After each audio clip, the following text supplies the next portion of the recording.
nós estarmos todos aqui, terá sua oportunidade para nós, e estamos todos juntos aí, fora Bolsonaro, e vamos em frente. Raul, boa noite. Boa noite, Elaine. A Elaine é uma das coordenadoras da Bancada do Livro. Bancada do Livro é um movimento de educadores que teve início aqui em Uberlândia e hoje espalhou pelo estado todo de Minas Gerais. Nós somos professores de educação básica e também dirigentes sindicais. E nós fazemos sempre essas reuniões todas as semanas para trazer um pouco de conhecimento. E hoje nós iremos discutir com 3 convidados aqui a questão ditadura nunca mais e a luta pela democracia.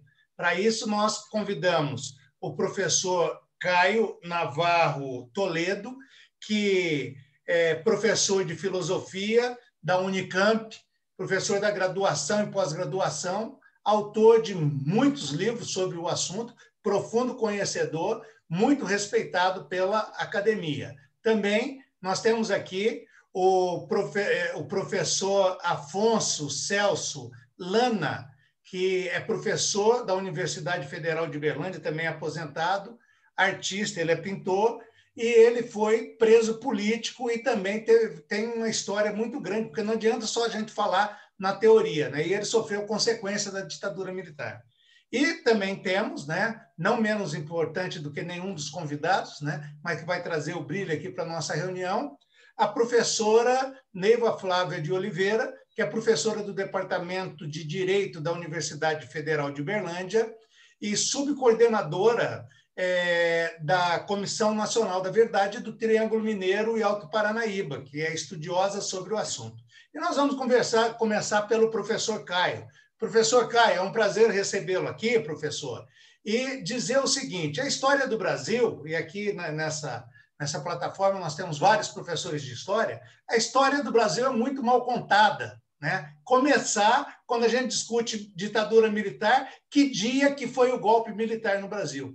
A direita comemorou dia 31 de março, só que a gente sabe muito bem que os tanques de guerra chegaram na cidade do Rio de Janeiro, vindos de Juiz de Fora, no dia 1º de abril. Então, essa daí é uma entre outras questões que a gente poderia discutir sobre a ditadura militar. Professor, estamos ansiosos para ouvi-lo e a palavra é sua. Seja bem-vindo. Tá bom. Muito obrigado pelo convite. Eu estou honrado de estar aqui com vocês. Eu acho que é muito importante, em situações como essa, discutir, debater essa história recente do Brasil. E você foi muito apropriado, meu caro, ao falar do dia 1º de abril, do primeiro dia de abril. De fato, há uma controvérsia, os setores democráticos e progressistas preferem dizer que o 31 de março, na verdade, se realizou plenamente no dia 1º de abril de 64, ou seja, o dia consagrado pelo imaginário popular como o dia da mentira. Né? Bom, antes, eu desejo fazer, tentarei fazer brevemente um apanhado do significado do golpe de 64. Quais são as versões, quais são as visões existentes sobre esse acontecimento, sobre esse evento, e fazer, na parte final, algumas aproximações, como se impõe, como certamente o debate haverá de nos levar a isso, a fazer algumas comparações, elaborações, reflexões sobre o momento atual, sobre a conjuntura que nós estamos vivendo, que é que levanta de forma fortemente, intensamente, a questão do golpe militar. A conjuntura nos leva a retomar esta questão. Bom, eu queria,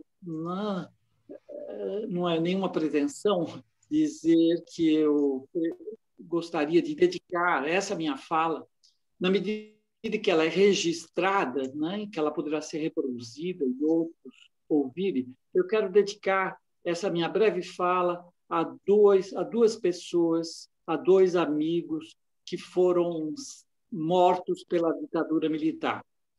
foram eles, Eleni Teles Ferreira Guariba, morta em 71, na Casa da Morte. Ela foi professora de filosofia, foi minha colega na Faculdade de Filosofia da USP, na Rua Maria Antônia, e também ao colega jovem que foi também sacrificado pela ditadura, João Abi Essado. Então, nesse momento, né, em que nós falamos do golpe, da ditadura, é importante lembrar figuras, não só essas, né, mas eu falo particularmente que eles estão mais próximos da minha intimidade, mas lembrar e então dedicar essa nossa fala a todos aqueles que partiram sem dizer adeus, sem poder dizer adeus. Diria, então, que 57 anos atrás, eu vou fazer uma exposição baseada num texto que eu elaborei, em que ele pode concentrar-nos mais e não dispersar. Então, eu vou me valer desse texto, procurando fazer as ênfases devidas. Eu diria, então, que nesta data em que o imaginário popular consagra como o Dia da Mentira, foi rompida há 57 anos a legalidade democrática instituída no Brasil com a Constituição de 1946, que é uma Constituição que foi sucedeu ao golpe, à ditadura militar do Estado Novo, que instituiu uma nova ordem democrática liberal.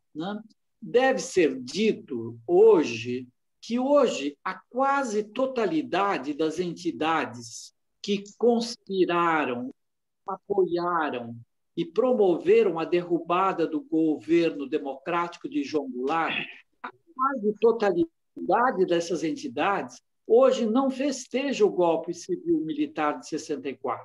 Prova disso é o fato de que, nesse 1º de abril de 2021, nenhum dos 3 maiores jornais da imprensa brasileira, a Folha, o Globo, o Estado de São Paulo, repita-se, que apoiaram abertamente o golpe e a ditadura durante muitos anos, não escreveram editoriais a fim de festejar a data.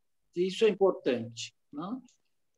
Na guerra de narrativas existente sobre o significado do evento, gradativamente, os golpistas, ou seja, os vitoriosos de abril, hoje são perdedores. Ou seja, 1964 não representou uma revolução redentora ou democrática, mas um movimento golpista.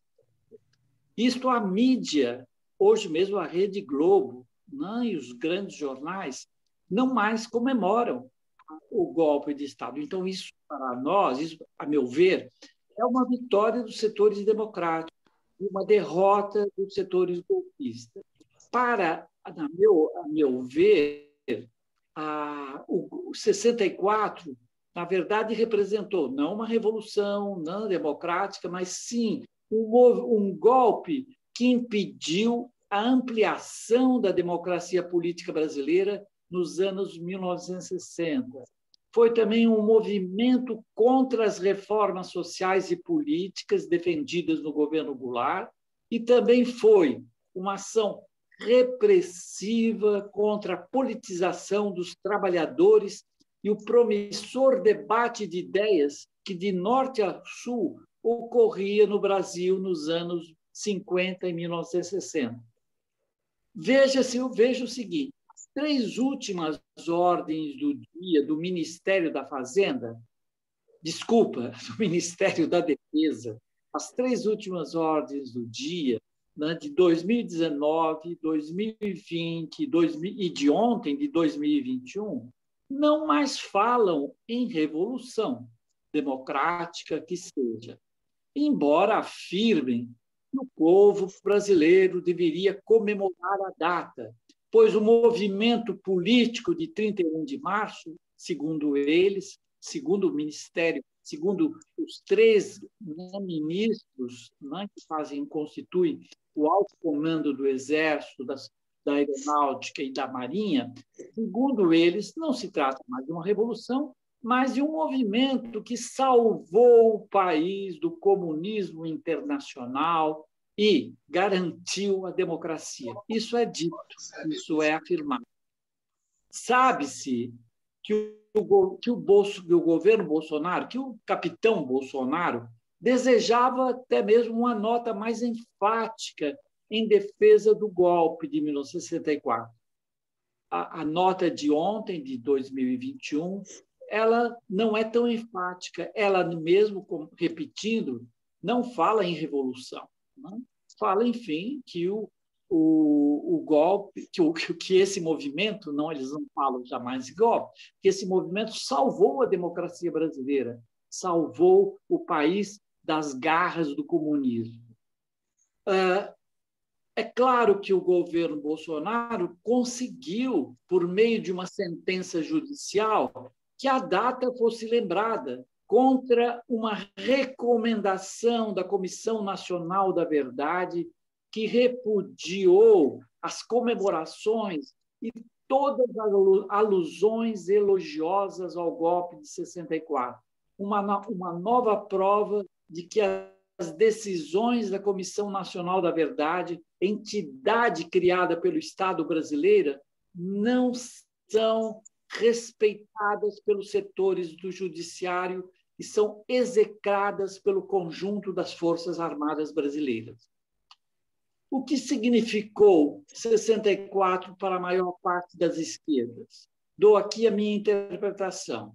Diante das iniciativas e reivindicações dos trabalhadores das zonas rurais e urbanas e de setores das classes médias nos anos 1950 e 60, as classes dominantes e seus aparelhos ideológicos e repressivos apenas vislumbravam crise de autoridade, subversão da lei e da ordem, quebra da disciplina e hierarquia dentro das Forças Armadas e o perigo da comunização do país. Então, diante da mobilização, diante dos trabalhadores, dos rurais, das ligas camponesas, dos sindicalizados, dos movimentos sociais, diante das demandas populares, as forças de direita, os setores de direita, as forças armadas e a burguesia só viam como subversão, como quebra de disciplina,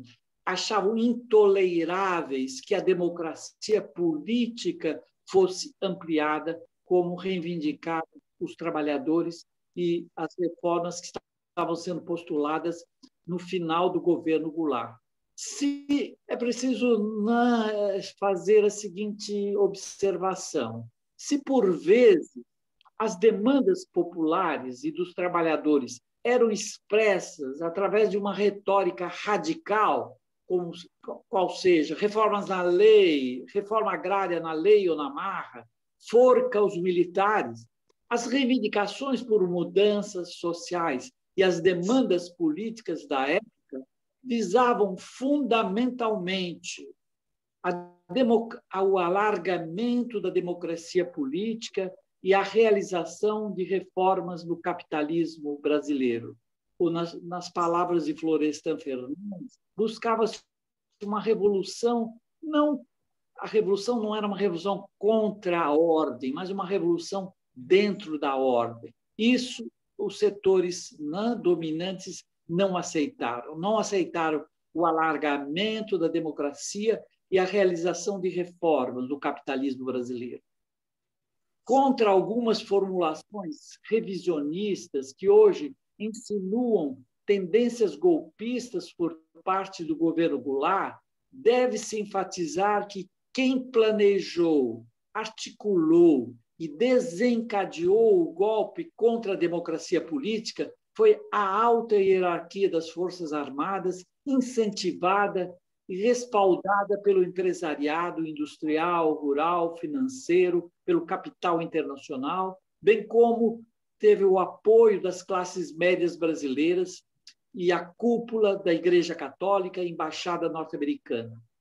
Está amplamente documentado que, desde 61, antes, pois, da agitação ou subversão das esquerdas, tal como é denominado pela direita, alguns desses setores ameaçaram se organizar para inviabilizar o governo Goulart. A ampla mobilização democrática pelas reformas sociais e políticas, apoiada pelo executivo, pelo Goulart, teve como efeito a ampliação da conspiração civil-militar e o amadurecimento da decisão dos golpistas de decretar o fim do regime político de 1946, destruindo as organizações políticas e reprimindo os movimentos sociais de esquerda e progressistas.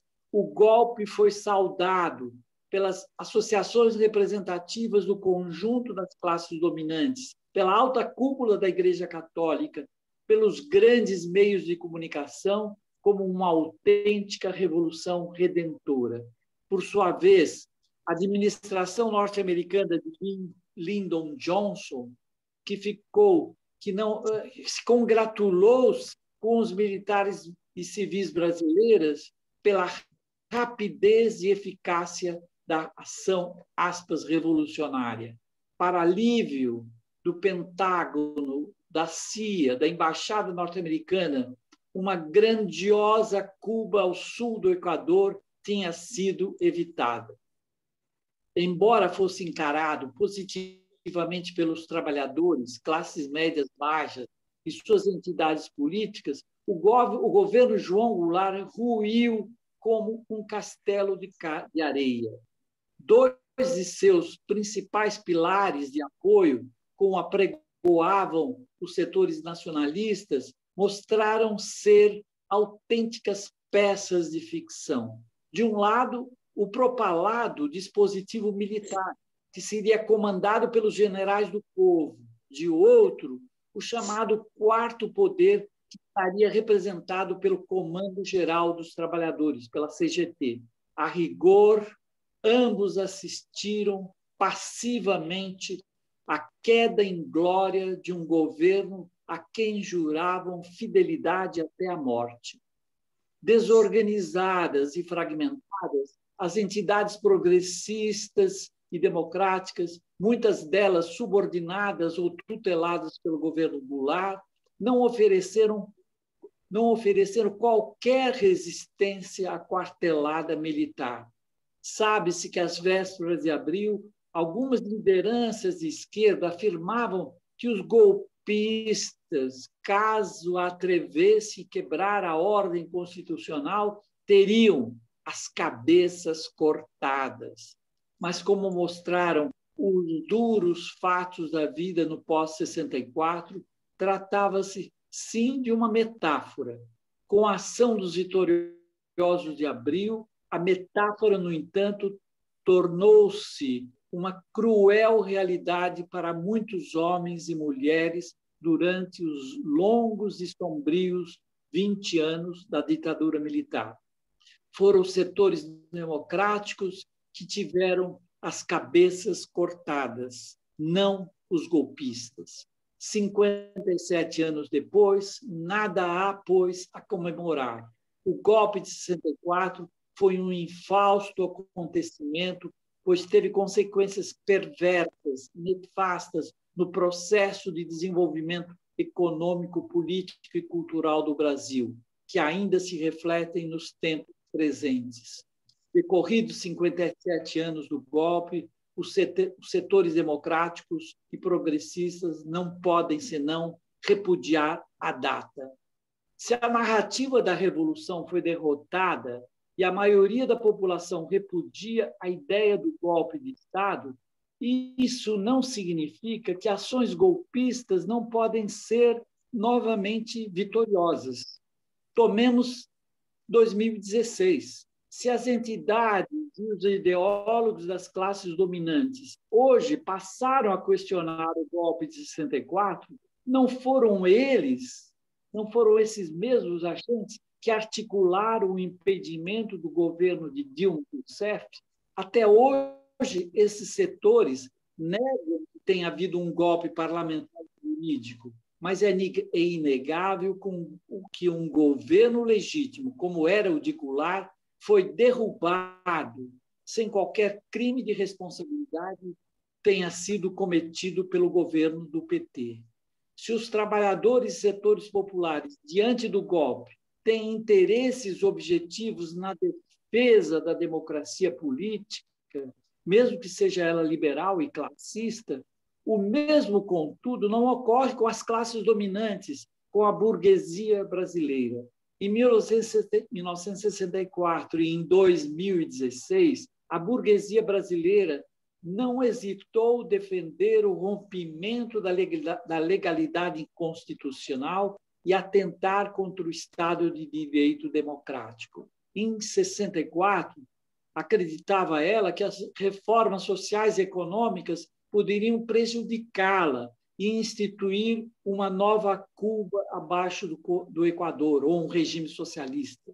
Em 2016, essa mesma burguesia apoiou o golpe, pois passou a encarar o governo do PT como não confiável e inepto para levar a cabo de forma radical e consequente as reformas antipopulares exigidas para a consolidação do capitalismo neoliberal.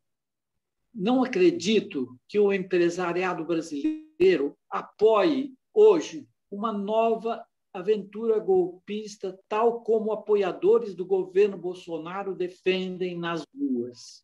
Como se sabe, tem se manifestado com o apoio do capitão em algumas grandes cidades do país em defesa da intervenção militar. Ontem, de forma bizarra e patética, na cidade de São Paulo, alguns gatos pingados foram até um quartel e ali se ajoelharam pedindo um novo golpe militar. Reconheça-se que até mesmo a grande mídia burguesa hoje desdenha dessas manifestações. A meu ver, a burguesia em seu conjunto não apoia o golpe militar com Bolsonaro. Pode até aceitar seu impedimento, pois não tem sido esse governo eficiente diante da gravíssima crise sanitária e também porque se mostra incapaz de realizar as reformas neoliberais, antipopulares e antissociais propostas por seu ministro da Fazenda. 20 Até minutos, o momento, professor. 20 minutos. 20 minutos, mais 5 para concluir. Claro. Então, até o momento, o empresariado não parece estar coeso na defesa do impedimento, embora sejam inúmeras as provas de crime de responsabilidade cometidos pelo ex-capitão. A burguesia ainda faz cálculos econômicos. Caso os valores democráticos prevalecessem no empresariado e nas Forças Armadas, Bolsonaro, há tempos, não teria sido impedido pelo Congresso por uma alegada pedalada fiscal. Dilma Rousseff foi derrubada. O capitão, por sua vez, não passa um dia sem pedir um novo AI-5 e defender um novo golpe militar. De outro lado, devemos indagar: e as Forças Armadas brasileiras? Estivessem elas comprometidas com a defesa da democracia, teriam sido complacentes com as frequentes ameaças à institucionalidade feitas pelo ex-capitão? Sabemos que elas podem ameaçar o STF, como um alto comandante fez em relação ao julgamento de Lula, mas ficam silenciosas diante da defesa do ato institucional 5 e do golpe. Estou terminando. No momento, com o afastamento de 3 comandantes do Exército, da Marinha e da Aeronáutica, parece que as Forças Armadas não aceitam as exigências de Bolsonaro. Mas até quando os altos comandos continuarão a colocar obstáculos ao golpismo do presidente? Por que não manifestam de forma clara e aberta que não participarão de qualquer aventura golpista como ocorreu em 64? Porque, em nome Por que, em nome da lealdade à Carta Magna, não dizem um basta ao capitão e suas milícias golpistas? Bom, aqui eu teria mais algumas considerações a fazer, que talvez possamos fazer isso na rodada das perguntas, mas são essas, pelo menos, as considerações iniciais que eu faria em torno do golpe de 64 e sobre o momento atual em que setores, isso é importante ressaltar, não é o conjunto das Forças Armadas, não é o conjunto da burguesia, a própria burguesia brasileira, o alto empresariado, hoje não está bancando uma aventura golpista. No entanto, ela também não diz um basta do ponto de vista democrático ao governo, porque ela faz cálculos, ela ainda imagina que o governo Bolsonaro pode ser útil, pode ser eficiente na realização das reformas, que é o que ela mais privilegia, e não a questão da democracia. Obrigado pela atenção e vamos ao debate. Obrigado, professor. Pois não. Foi muito bom, muito importante. Daqui a pouco a gente volta.